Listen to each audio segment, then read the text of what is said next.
get started. Holy shit. All right, so we are in the final waning hours of what will later become to be called the before times. I love how he stoically built this up like Star Wars. So, In the beginning. in a world Yes. where wildness is neutered and tamed and captured on little screens. No, so we've been talking about just on-site and sort of edge off-site tactics like lot counting, right? So hopefully you got a chance to sort back on that and just count a lot. See how many vehicles there. See what kinds of vehicles. See how that changes throughout the day, throughout the week, throughout the month, throughout the season, throughout the year, and throughout the decade. Those are kind of the time scales we're working at on wilderness management. And then there's like the in perpetuity, for all time, sort of essentially hypothetical time scale as well. But what that means is we're going to see some patterns on typically, across the course of a single day, right? We're probably going to see some cars show up a little bit before dawn, right? Especially during hunting season. We'll typically see some cars show up like maybe 10 o'clock. So after breakfast, drive to the trailhead, start your trip, kind of a thing. Sometimes we'll see kind of a mid to late afternoon uptick in cars parked there, or kind of a steady state as some of those earlier cars leave from like a day trip. Somebody's coming in to start their trip in the afternoon, right? Sorry, I worked the cloud. So we have this kind of timeline on a daily scale of what we'd expect in terms of seeing that lot count. And it's a fairly direct connection to, okay, I see cars in the lot, I know people are in there doing stuff. And some subset of those people are going to be running into each other. And that's fine, up to a point. But beyond that point, and we're just leaving that super vague and conceptual right now, beyond that point, if I'm starting to encounter a number of other people in my view shed, my immediate visible space, right, where I have line of sight to, and that's a moving frame as you're walking down the trail, and it's a bigger frame when you're sitting on top of the cliff looking out over the valley. It's a much smaller frame when you're facing 180 degrees the other way, and you're not looking out over the valley, you're looking at the tree line, which is 20 feet away, right, for the forest kind of at the top of that cliff. So this people per view shed thing is kind of it's a tricky number to nail down. And it's constantly changing, right? It's changing throughout the course of a day as the number of cars change. The number of people in the wilderness area changes. And that's gonna be a fairly recognizable and repeatable pattern. So what you find across monitoring that lot count for a single day, it's not likely to be exactly the same as any other day, but it's likely to be like pretty close, plus minus one car kind of thing, right? Or in a big lot, plus minus 10 cars, within a particular week, within a particular season, right? So we got peak season is spring and fall for the Shawnee National Forest, and for a lot of activities on the Mark Twain where it's a little bit unpleasant in the summer, and necessarily the peak season is the summer for the Ozark Scenic Riverways because it's providing the opposite, right? So where spring and fall are beautiful on the Shawnee, the Mark Twain, where we're going, and the summers get pretty hot and muggy. Well, hot muggy summer's about perfect for 55-degree water year-round, flowing pretty fast through scenic bluff lines and stuff like that. So we're not likely to see a ton of people on Ozark Scenic Riverways this weekend, even though it's going to be gorgeous. People are going to have in their heads, oh my gosh, 35 degrees, and it's February. Why would I want to go get wet, right? So that pushes that late winter, early spring stuff onto the Mark Twain instead of the Ozarks. So we'd expect the lots to be kind of opposite in their behaviors a little bit. So it kind of makes sense intuitively. We don't have to know the specifics down to, again, the person of how many people are out on our trail based on our estimate at the lot. We just got to get pretty close. Is it 1? Is it 10? Is it 100? Is it 1,000? And stuff like that. And that, is it 1, 10, 100, or 1,000, 10,000, million, whatever. Not likely to have 1 million people on a national forest at any given time. But Unless there's a solar maybe someday. eclipse. Unless there's a solar eclipse. I wonder how many people are going to be at the Shawnee for that. Exactly. Probably a lot more on Giant City though. Yeah. It's like right in the middle. So the number we're talking about, like everybody in the wilderness area based on our estimates at the lot, that's people at one time. And we introduced this concept in 420 park management, but wilderness management is really where this matters a lot. So we can divide a national park into a whole bunch of tidy little compartments that we can count traffic in pretty easily. Because we have good access. We got roads, parking lots, visitor centers, we're getting counted all the time in front country areas. Back country, the total number of people doesn't matter.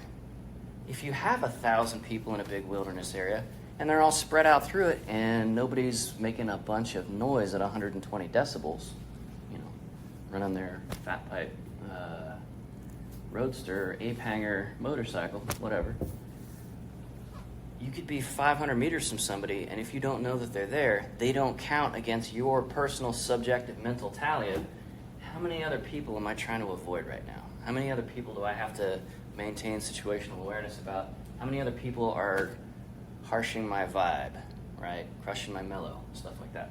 So this is all about ratio to people to area, kind of, is what you're getting at? It's, so the area, the view shed, like a watershed or an airshed is a defined volume of space. Correct. We know that down to the square meter. A view shed is definable down to the square meter, but it's always moving, right? So if I'm 20 meters down the trail, sort of around the curve, my view shed's different, okay? And standing on that same section of trail in the same terrain, but the trail is straight in the other direction, I can see a lot longer down that trail because the trail is a cut through that mid-story and lower ground cover vegetation. The sight line's longer, right? So it's a bigger view shed. Now if I walk around that curve, I can no longer see down that long straightaway.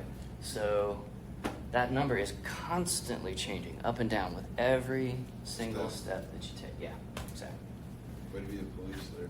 Every step you take. And with modern GIS, we know the actual literal view shed for every step of a trail.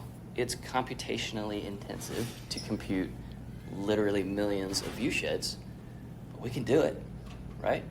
And if you build a sophisticated digital model in GIS of your wilderness area, including the trails, including information from your lot counts and stuff like that, so you know when to put people in there, and you know how fast people walk, and you generally know where they're going and how long they stay there and so forth.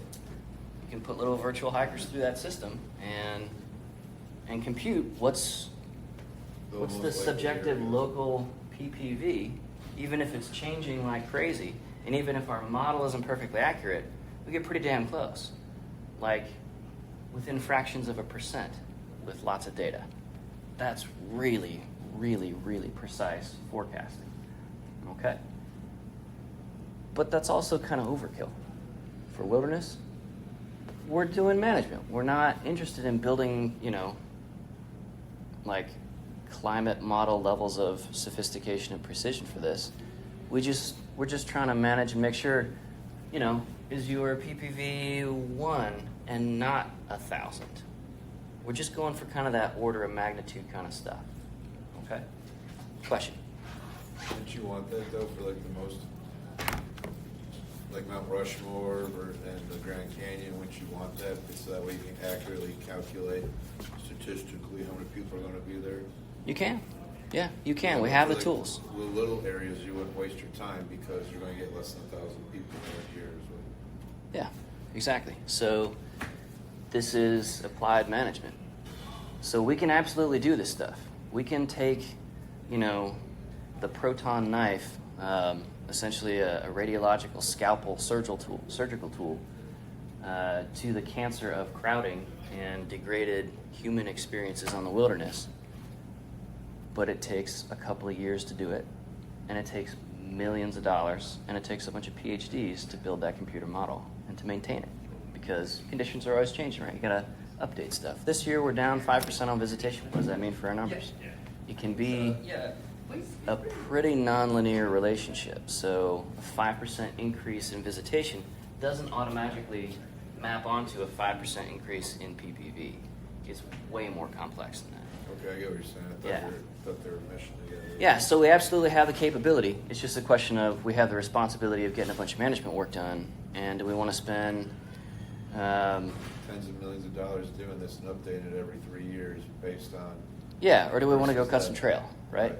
So practically speaking, at some point we kind of need to do both. But these are different tools for different stages of the process. So when we're in like actual day-to-day management mode, here on kind of the prototype management framework that the federal agencies use for this kind of stuff, we're doing lot counts. And that'll get us in the right ballpark, it'll get us to the right base.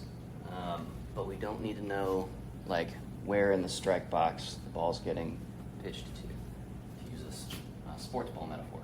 Okay? Good analogy. Yeah. So, all this talk about PPV versus PAOT, this is an easy addition problem. We just count up the number of cars, multiply by the number of people per car for the whole place, and that's how many beating hearts or bobbleheads are walking around in our wilderness area. PPV is what your visitors care about. So, Would you count your car in that too? Because I No. did with mine. Okay. no. 'Cause there was Yeah. no one by the place, so I was like, I'll just count one lonely car. Yeah, if you're the forest protection officer pulling into the lot, you're not counting your car because you're not in the wilderness area. Right? Technically, you're in the lot though. so- You are in the lot. That is technically correct. The best kind of correct. All right. So all this talk for the last 15 minutes is about PPV and sort of what's going on with it. Let's talk a little bit more about what's this going to look like on site. Right. So when we're on the water, in that upper section of the current river, it's going to be managed explicitly, not on the ground, but for the on the water view shed. As you're coming around each of those bends, it's the same thing as the trail.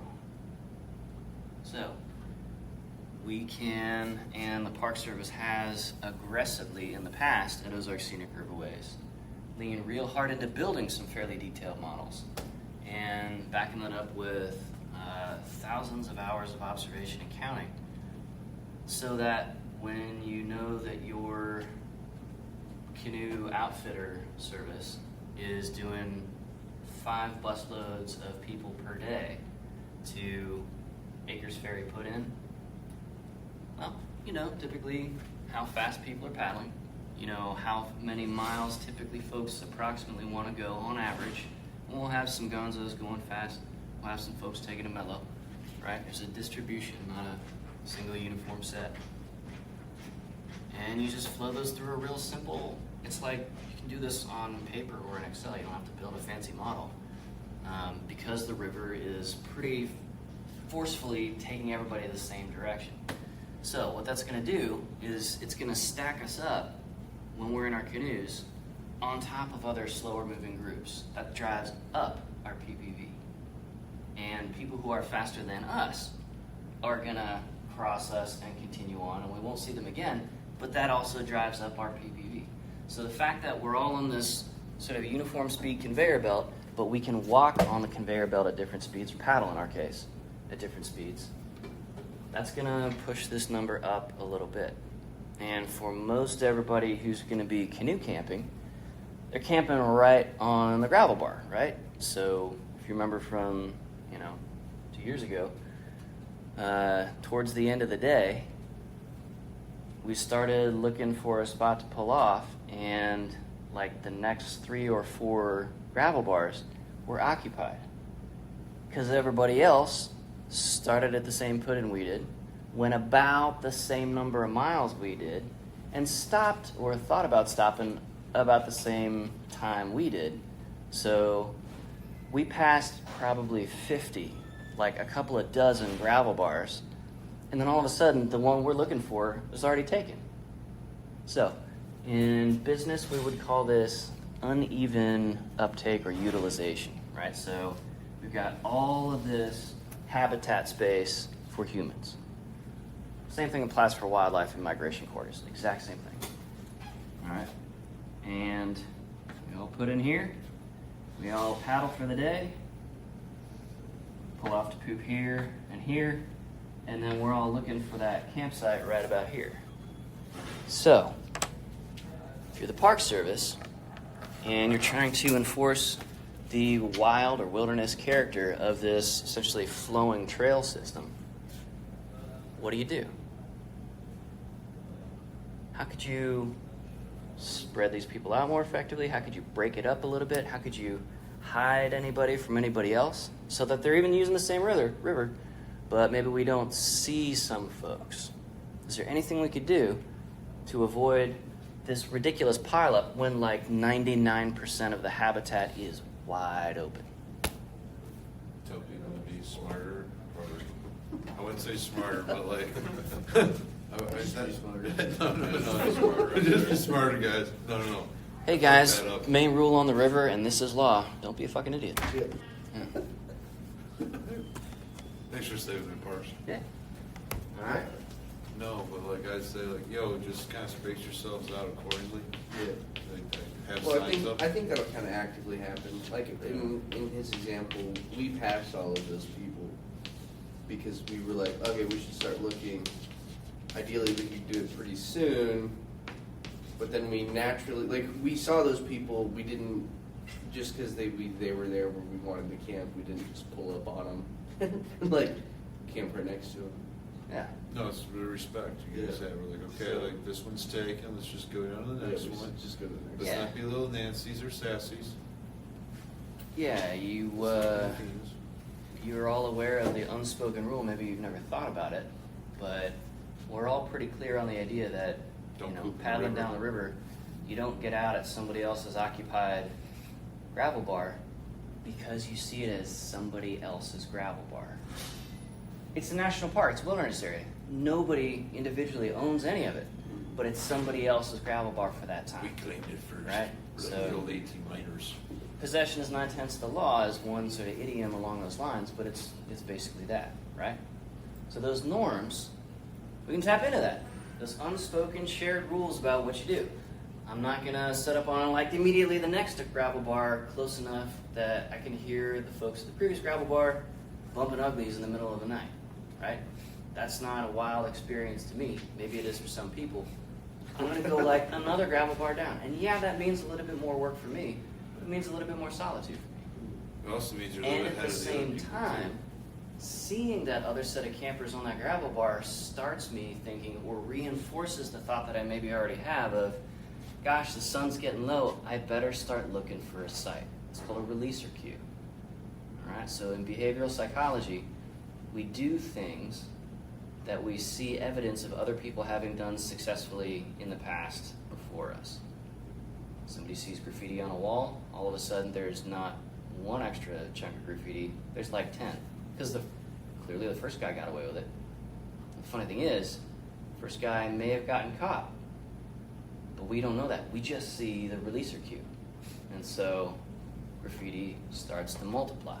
All right, so you mentioned we could just tell people, don't be dumb. Or, hey, just, be aware, this particular spot that's about halfway along your trip is always super busy. So if you rock up on that and it's the end of the day or it's in the middle of a storm or something, there's always room for one more for safety purposes, but you're going to be pretty cramped in that particular area, gravel bar, camping spot, whatever it is. Just around the bend, like 200 meters away, it's a hard curve in the river. There's a big bluff wall right there. There's a pretty tiny little spot that's about perfect for your group, and you won't hear a big rager of a party at that other big occupied gravel bar no matter what. Guarantee it. Okay? So, as you, the wilderness ranger, have a very clear sense of the amenities, the ability of an individual 200-yard long section of the river to provide services or values for your visitors, you can let folks know, and maybe they take you up on it. Maybe they understand it correctly and are able to locate that successfully on their trip. Maybe not. So this is an indirect form of solving the problem, this uneven uptake or utilization. But it's a pretty friendly one, right? So you get to feel like Ranger Rick, the BDE, helping folks out, smoothing out problems, preventing issues before they even arise. If I get everybody kind of sorted to different good spots, just kind of low-key without requiring to do all that stuff, they're happy, I'm happy because they're happy, win-win-win, okay? But this stuff is indirect. And with wilderness management, people value and need to be able to access the effects of their own choices. They can make well-informed choices, or they can just make sort of snap choices in the field without a bunch of info. So this is indirect. We have some direct options, too. And in wildernesses, it's not going to be a bunch of built environment. We're not going to see a bunch of fences and stuff like that on our trip, at least while we're on the water. But we can do some site modification things, right? We can clear out a whole bunch of elm and sycamore down on the water, open up some more gravel bars. And that will do the extra ecological benefit of a big flash flood coming through there. We'll now be able to flush some of that gravel bar down and crap it out into the Gulf of Mexico many years from now. Or we could not do that. We could just let all that stuff grow over and essentially shut down most of those gravel bars from useful human access for camping, because there's a whole bunch, there might be thousands or tens of thousands of small stems of, early colonizer species that like having wet feet.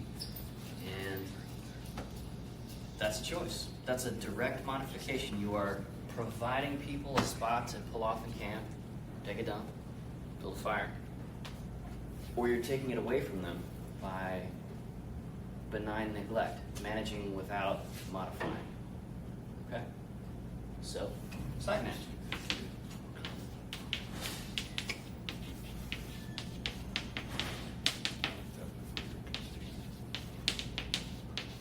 Here we're directly modifying the resource. We're not directly modifying the behaviors of the recreationists.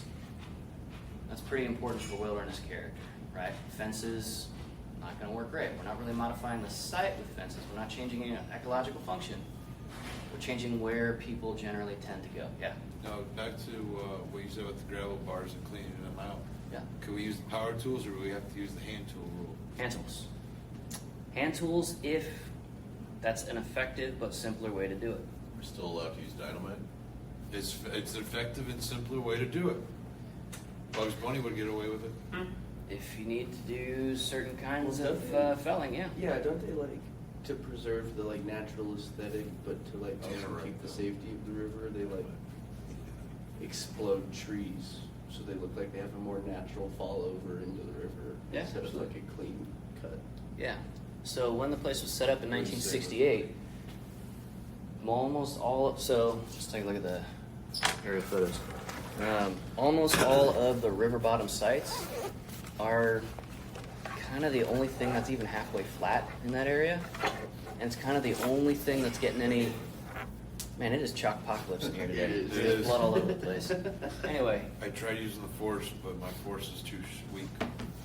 I do not believe. it's all right, Padawan. Get in there, sir. Let's see. I'm trying to stay away from Darth Maul, but he's got some cool ass makeup. Man, I wish Sam was coming on this trip. I had such a goofy moment this morning. I got in from walking Scoot, and I was wearing my rain jacket, and it was wet. I let Scoot off the leash, and I put it down, and then I look at him, and I unzip my jacket, put my hand in there, and then I violently flap it open, and I go, Sam did the same thing, and it was great. All right, so when this place was established in 1968, right, the idea of wilderness does not exist in southern Missouri. The idea of wilderness is only 4 years old in the first place, formally speaking, and it's still, all of the places haven't had a chance, all the national forests, all the parks, wildlife refuges and stuff, they haven't had a chance yet in those first 4 years because they're still using a bunch of paper maps. They do GIS the old-fashioned way, paper and pencil, literally. And as you can see in this particular territory, before this place is a wild and scenic river, the riverbanks and the lowest river terrace, that's the only place you can do any kind of farming anyway. And everything else is just occasional clear-cut logging, dumping sediment in. Now, were they dropping these logs in the river though when they're moving them? Yeah. Or are they, okay. And this is our new national wild and scenic river. But it used to be a whole bunch of farms. So hundreds of local landowners were eminent domain. They were kicked off this land. It was turned into a national wild and scenic riverways. And in 1968, you have a whole bunch of farm fields that go right down to the water because the cattle have been, grazing and cooling their hoofed heels in the water for 150 years, So that means it's not a particularly wild and scenic vibe in 1968. Not right now. All right, not Not in that- 1968. But now it's pretty popular and off because of all that silviculture that happened with the old farm fields. Exactly, that's what I'm saying, Boom, right? bitch. So you're doing site management to make it look and feel a lot more wildernessy. And that involves, in some cases, taking a river that is absolutely blown out. It's scoured with 40, 50, 60 feet of gravel sediment in very, very deep swift water channels otherwise. So does that save the river or fuck it up? It's totally fucked. It's still clogged all to hell. Yeah. You No. should never have to drag a canoe in anywhere on the current river, even on the upper tiny sections of it. But, if the river's 50 feet deep and it's got 49 feet of gravel to flow through, Damn, that's a lot of gravel. that is. Yeah. We're talking cubic miles of sediment. Yeah. Now, how come the Missouri resource people haven't cleaned that shit up? I'm asking like as a wilderness management question. Like when that That's like, How are you going to do that without Yeah. ripping the entire place to shit? well, no, I didn't mean it like that as a dick. As No, a, no. like, trying Yeah. to bring that to like. How are you going to do circle. that? You're going to bring in big time surface mining equipment, dam up the river, and scour out the channel? That's going to leave a whole bunch of blade and scour marks on what's supposed to be a wild and scenic river, right? So, we kind of, part of the sensation looking back on 1968 was, man, you guys have your hearts in the right place, but it's a little bit of a ready, fire, aim, let's close off farm, ag use, and stuff like that. And there's still farm and ag use, as close as a couple hundred meters on either side in a lot of places. Where those river terraces are bigger and flatter and wider, those are still farms, and they're still running and stuff like that. And to this day, it's not at all uncommon to run across deer or cattle, just looking at you as you paddle by, and they're not supposed to be in there. Somebody's fence is down, and stuff like that. So. Maybe going for a walk. So in 1968, they tie hands on, okay, what can we do to get this place feeling, looking, behaving ecologically a lot more wild? But we've already tied our hands off from doing gravel mining, basically, and stuff like that. So on summer camp, we'll see a gravel mining operation, and it's a pretty big deal. It's essentially surface mining equipment, and you're just dragging it to a size sorter or grader, and running industrial operations. So if they need to create a whole bunch of naturalish structure in that filled-in stream bed or riverbed, yeah, dynamite's going to be the simplest, most straightforward tool to get us there fast right away. I volunteer you. And yeah, it's disruptive, right? It's not a natural soundscape when you're in a blasting zone. But it's also a very, very temporary thing, right? In one day with a motorboat up there, or a couple of days paddling down with a bunch of sticks of dynamite, deck board, and all that stuff, you can get miles and miles of river done. You don't need to dynamite every tree. It's like, take a look at the closest unlogged, unsedimented watercourses nearby, and just measure. How many snags per river mile do we have? Okay, we'll dynamite that many here as well, and we'll recreate that natural scene. And yeah, some of those are going to get washed downstream almost immediately in like the next rain event, but the next rain event's going to hopefully, as we do more of our silvicultural, essentially our timber stand improvement, but the improvement is in the direction of wildness or pristine versus generating high quality board feet of timber. Okay? So yeah, we're doing site modification. We're doing site modification for the purposes of getting back to as natural as possible and trying to get the sensation, the experience of it as fast as possible to as natural as possible, as wild as possible. Okay? So that's why things are going to look the way they are. We're going to encounter legitimately dangerous conditions in some of those strainers because that's how the natural system works. We're going to have people in wilderness areas exposed to genuinely awful and dangerous hypothermia conditions. We'll run into hypothermia conditions this summer in June on summer camp at high elevation because That's what happens. yeah, the sense is we don't want mountains with handrails. Well, that kind of defeats the purpose of having a mountain. Well, I mean, do they have those in Japan? Yes.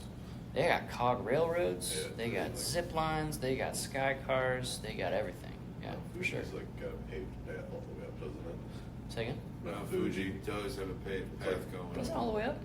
Pretty sure. It's I got know the it. staircase too that goes Okay. up too. But what Yeah, I I'm know getting there's at- trails and staircases, but What I was getting at is, doesn't that defeat the purpose of having the untamed? yeah, so the question of does this defeat the purpose to have roads up mountains? It does if the only goal is to have wildlands. If you also have the legitimate but competing goal of like mass recreation and stuff like that, like in a national recreation area, well then that road's gonna save a hell of a lot more soil, montane species, stuff like that, than running that same 1.5 million people up trails. So, what we're talking about there is we're going to break this area into zones. So Mount Washington, when we go there for summer camp, there's a road all the way up to Mount Washington. There's a visitor center. There's like a meteorological research station. We were talking about that's where the jet stream is closest to the surface of the Earth in the northern and western hemispheres. One And of the coldest recorded temperatures on Earth was on Mount Washington, I think. continuously recorded, yeah. Yeah. Mhm. Correct. That's important. When it was 2004 and I was hiking the AT, it was really important to me to get to a payphone up there and call my folks and say, hey guys, I'm alive in a really dangerous place. And I was chomping on Snickers bars. I was almost like injecting them intravenously because at that point we just needed calories. So that strip up the mountain is totally front country, right? There's flush toilets up there. There's a gift shop, right? On top of the mountain. And like 8-9 months out of the year, it's not accessible by that road because it's all iced up and it's ridiculous and your vehicle would literally get blown off the top there, unless it's cabled down. So the rest of that mountain though, like well over 99% of the land mass or the surface area of that mountain is anything but. There's a couple of trails that go up and down the sides of Mount Washington, and they are burly as hell. And they're like this wide, you know? Because it's a hand-over-hand scramble to get up some of those steeper sections. And when you're walking on the ridgetop sections, the trail's, 18 inches wide. So that's a huge percentage of it. That is pretty wild. Now, it's also extremely fragile up there, so they really want you or require you in some cases to walk and camp only on the developed surfaces, the trails. As far as a trail is a developed surface, it's not really, but it's just like some of the flatter rocks arranged along the way so you're not constantly walking on cobbles and breaking your ankle every third step. Okay? So zoning, right? Yeah. So you figure out what values you need. We need a whole bunch of wild space, so we're going to zone a whole bunch of this as wild. In the same way the municipality zones, commercial, industrial, residential, transport, logistics, whatever. Okay? So we just kind of work on the cycle here, and when it gets to the zones part, that's where you're carving out big chunks of the map with a circle, kind of loosely at first, and then getting down to the brass tacks of which watershed is in versus out, and you get pretty squiggly lines. But those zones, they make sense because you're not just saying, well, this section's going to be use XYZ or activity ABC. This is how we're solving the need to address or provide whatever value. Wildness, solitude, pristine ecological function, or have a Snickers bar at 6,000 feet and 90-mile-an-hour winds, outside the window. Different values, different zones, same general area. They can be pretty contrasty, except in a wilderness where pretty much the whole thing is more or less going to be the same zone in terms of values and general wilderness use. But like the montane zone might be somewhat different uses, maybe different permitting, campsite density than the subalpine zone below it, and then the valleys below that. Okay?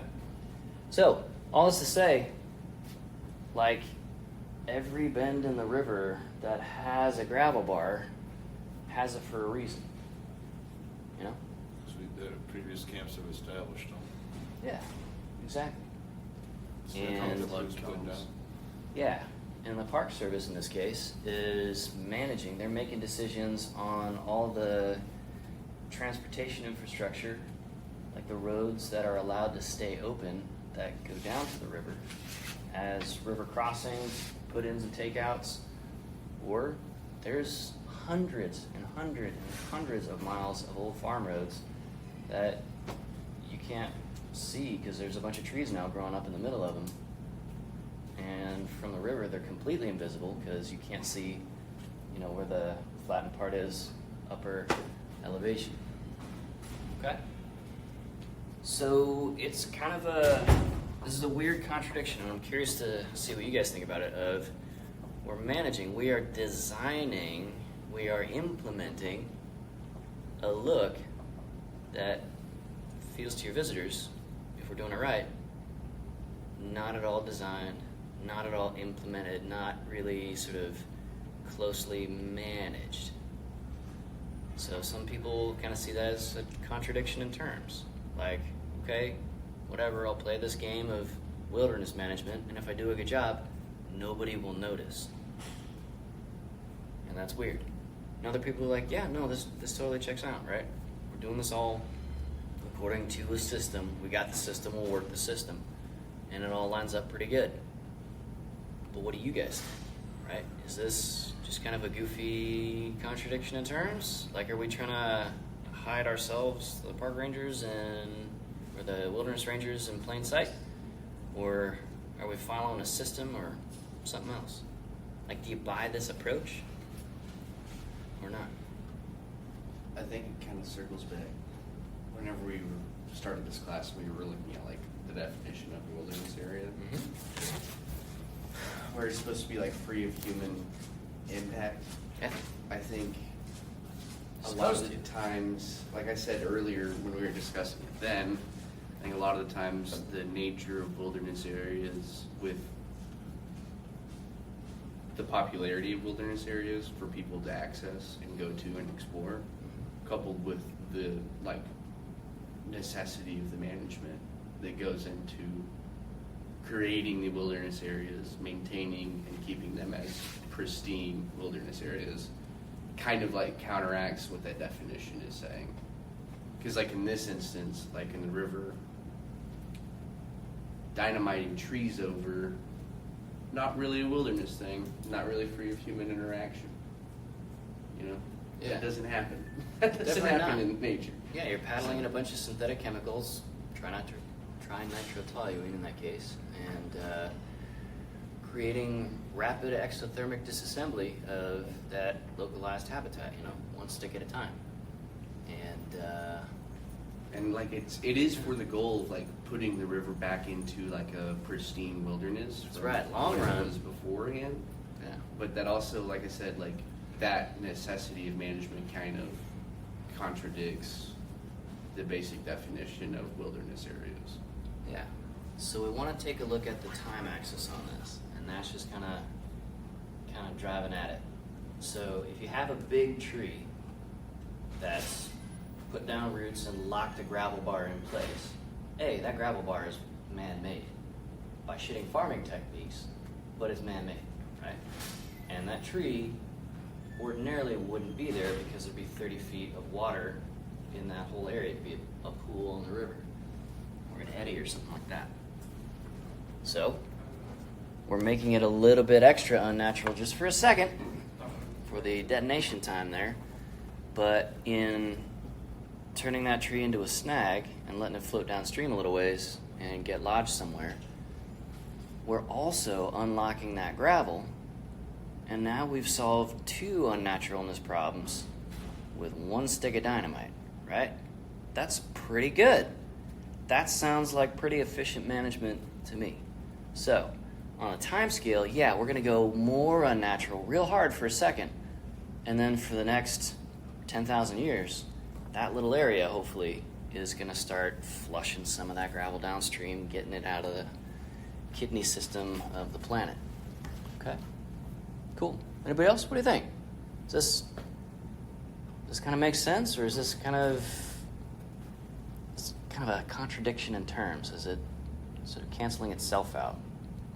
Are we faffing off real hard about, let's make this wild, and we're using it as an excuse to, paddle around with a bunch of sticks of dynamite? Well, I mean, I think it is kind of a contradiction, but at the same time, a necessary contradiction. Like, it's what we should be trying to do, but it definitely does contradict itself. To say that we should keep things natural and then go do a bunch of unnatural stuff, I think that it's really good, because like the couple of forests I have back home that nobody manages, they're dying.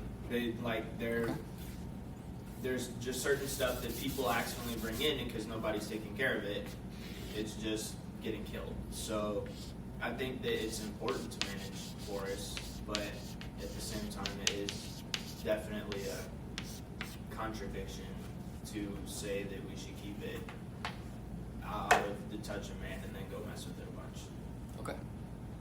Yeah, I think all wilderness management is itself a paradox, but necessary, like he was saying, to keep things like invasives or just a forest that was not natural, and you try to make it natural and you go hands off again, and it doesn't have the same ecosystem built up to like sustain itself like it should if it was wild the whole time. Yeah, really. Yeah, I think that's getting right to the heart of it. So you guys are tracking with kind of the professional dialogue that happened over the course of a couple of decades on this. Like, okay, now we got a wilderness act, and in this case, now we got a wild and scenic rivers act 4 years later. How are we going to do this? Like, how are we really going to do this? And this is management, so there are trade-offs involved.